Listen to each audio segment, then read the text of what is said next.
We all pride ourselves on our gut feelings, right? That little spark that lets us size someone up in just a few seconds. But what if I told you that first impression, the one that feels so solid, so right, is actually a dangerous shortcut your brain is taking? What if it's hiding way more than it reveals? Today, we are pulling back the curtain on something called the halo effect. It's a powerful and kind of sneaky cognitive bias that can make you fall for the wrong person, hire the wrong candidate, or trust the wrong leader, all because your brain fell in love with a good story. Just let that sink in for a second. We're always taught that a good first impression is a bridge, right? It's how you connect, how you build trust. But what if the actual science shows it's the exact opposite? That it's a blindfold woven from a single positive trait that literally prevents us from seeing the complex, flawed, and, real person standing right in front of us. Okay, so let's get into it. Here's what we're going to cover. First, we'll unpack that paradox, bridge or blindfold. Then, we'll talk about the gold-plated trap that so many of us fall into. After that, we'll dive into the neuroscience of your brain's varnish, understand why it prefers a fast lie, and then, the most important part, we'll get into the practical steps for de-varnishing the truth so you can start seeing people clearly. So let's start with this central conflict, our pride in our intuition versus the biological reality of how our brain actually works. And, spoiler alert, it's a bit lazier than we'd like to admit. We love our gut feelings because they feel like a superpower, Like we have some secret insight into a person's true character. But that feeling of certainty, it's often just a very clever trick of the mind. This right here is the essential truth. Your brain is built for efficiency, not accuracy, especially when it comes to judging other people. It doesn't want to do the hard work of observing someone's character over weeks and months. It wants an answer right now. So it acts like a lazy biographer. It finds one shiny detail, their confidence, their charisma, maybe a degree from a fancy school, and it writes an entire heroic backstory based on that single piece of evidence. It's a massive energy-saving shortcut that, well, it can have some pretty devastating consequences. And this shortcut leads us straight into a really painful and, I think, deeply relatable experience. That moment you realize the perfect person you met isn't at all who you thought they were.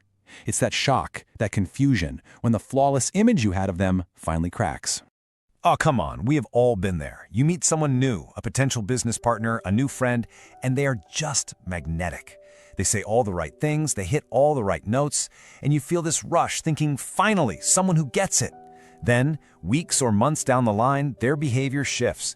You see a flash of anger, a weird pattern of inconsistency, maybe a casual cruelty you just can't ignore. And you're left replaying every conversation in your head, wondering, how could I have been so wrong? Well, you weren't stupid. You were just caught in the gold-plated trap. So there's actually a name for it. It's rooted in what psychologists call cognitive oversimplification. See, your brain fundamentally dislikes ambiguity. It hates holding two competing ideas at once, like this person is brilliant but also really untrustworthy. It craves a simple, clean verdict, hero or villain, good guy, bad guy, and it will take any shortcut it can to get there. By the way, this is also why the opposite, the horns effect, is so powerful. One early mistake can unfairly label someone a villain in your mind, and your brain will start filtering reality to prove that story right too. And here's the absolute kicker. Once your brain finds that one shining quality, it creates a halo around them, using that single trait to basically paint over everything else. That one good feeling just spills everywhere. And from that moment on, you're not actually interacting with the real, multifaceted person. You're interacting with the flawless, idealized character you built for them inside your own head. You're basically having a conversation with a ghost. All right, let's get into the science, because this is where it gets really fascinating. This isn't just some psychological quirk. It's a biological mechanism that literally blinds us to reality.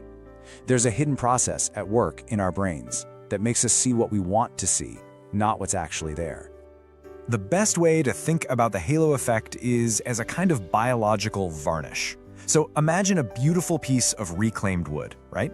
It's full of history, it's got knots, interesting grains, maybe even a few small cracks. That's a real person. Now, the halo effect is like slapping on a thick, glossy coat of varnish. It smooths everything over, hiding all those little imperfections and complexities. And it creates this shiny, flawless, but ultimately artificial surface. Well, your brain does that to people's personalities. This whole process breaks down into 4 stages, and it's called the positive attribute loop. First, you got the salient spark. That's the one trait that really stands out, like their sharp wit. Then, affective overspread kicks in. Now this is the key emotional step. The good feeling you get from their wit spills over and colors your entire perception of them. Now, you don't just see them as witty, you feel they're a good person. Next, your brain starts pre-filling the blanks. And finally, confirmation filtration begins, which is basically your brain playing bodyguard for the beautiful story it just created. This pre-filling stage is kind of wild when you think about it. Your prefrontal cortex is like the CEO of your brain. It's supposed to be in charge of analysis and judgment. But when it gets impressed by a halo, it gets lazy. The CEO stops investigating and just starts assuming. It makes these huge logical leaps that feel right, but are based on literally zero evidence. Oh, they're charming. Well, then they must also be kind. They're successful, then they must also have high integrity. It's building a coherent story, not assessing a real person. And this final step, this is what locks the blindfold in place. There's a part of your brain called the reticular activating system, or RAS. Think of it like a bouncer for your brain's attention. It decides what information gets past the velvet rope. Once a halo is formed, the RAS gets new instructions. Protect the halo at all costs. It becomes a bodyguard for your good impression. So when that charming person is rude to a waiter, your RAS doesn't sound an alarm. Nope, it blocks that information at the door, dismissing it as just an anomaly, a misunderstanding, or, they're just having an off day. And this is the gap that emerges. On one side, you have the halo, the simple, beautiful story of a charming, empathetic, successful person. And on the other side, you have the raw data, the red flags your brain's bodyguard is actively ignoring. That subtle dismissiveness towards junior staff, the way they kind of dodge direct questions, the small but persistent inconsistencies in their stories. The stronger that halo is, the wider this perception-reality gap becomes. So why on earth does the brain fight so hard to protect a lie? Well, because it absolutely hates what's called the cost of contradiction. Admitting that a charismatic person can also be manipulative creates cognitive dissonance, a state of mental confusion. And this is literally draining. It costs the brain real metabolic energy to hold two opposing ideas. So to avoid that mental tax, your brain will actually expend energy to maintain the simpler, consistent story, even if that story is completely wrong. This, of course, begs the big question. Why are our brains built this way? Why this deep, deep preference for a simple lie over a complex truth, especially when it comes to the people we let into our lives? Well, the answer is rooted in our evolutionary programming. The core principle here is called cognitive economy. Our brains evolved over millennia to conserve energy at all costs. Think about it. For our ancestors on the savannah, making a snap judgment, friend or foe, was a critical survival tool. There was no time for a deep character analysis when a stranger approached. And that ancient software, the one that prioritizes the speed of judgment over the accuracy of character, is still running our social lives today. So this is the trade-off your brain is constantly making. The fast lie, judging someone in seconds, is easy. It feels good. It even gives you a little hit of dopamine, that reward chemical. It creates a simple hero for you to admire. The slow truth, on the other hand, is hard work. It requires observation over time, it's mentally taxing, and it rarely reveals a simple hero. It reveals a complex, flawed, real human being. Our primitive brain will choose the fast, rewarding lie almost every single time. And that dopamine hit is absolutely crucial. When you believe you found a great person, your brain's reward centers light up like a Christmas tree. That chemical pleasure actively muffles the analytical centers of your brain. Think of it like this. The pleasure of believing you found a simple hero chemically sedates the part of your brain that is designed to spot the lie. It's pretty hard to hear the quiet voice of doubt when the applause in your head is so loud. So, if our brains are biologically wired to do this, are we just doomed to keep falling into the same trap over and over again? Absolutely not. This is not our destiny. We can fight back. We can consciously override this ancient programming and regain control. So let's get into the practical application of how to actually do that. The key is a fundamental shift in your mindset. We have to move from what you could call reflexive, automatic admiration to conscious, compartmentalized observation. This means you have to manually de-varnish the person. You have to intentionally look for the knots, the grains, and the imperfections underneath that shiny, flawless surface your brain wants you to see. It's about becoming a curious observer, not a knee-jerk judge. So, how do you actually do it? Let's walk through 4 really actionable techniques to force your analytical brain back online and break the halo's power. Now, these aren't complicated, but they do require conscious effort. First up is trait isolation. This is all about consciously separating a person's talent from their truth. When you notice a positive quality, great, acknowledge it, but build a mental firewall around it. You can literally say to yourself, okay, they are a brilliant strategist. That's one data point. But I have absolutely zero data on their honesty or their kindness. You are forcing your brain to keep separate mental files, and that stops that effective overspread we talked about earlier. Second, create a mental red flag ledger. So instead of letting your brain's bouncer filter out all the inconsistencies, you actively look for them. Notice the little things that don't quite fit the perfect picture. And here's the crucial part. Do not explain them away. Just log them. Note to self.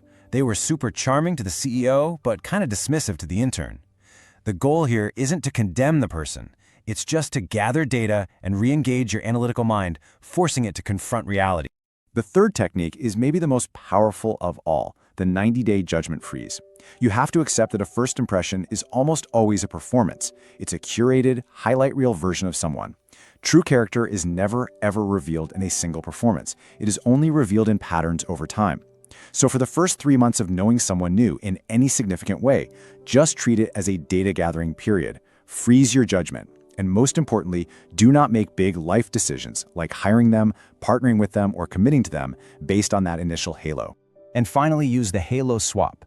This is a brilliant little thought experiment to check your own bias in real time.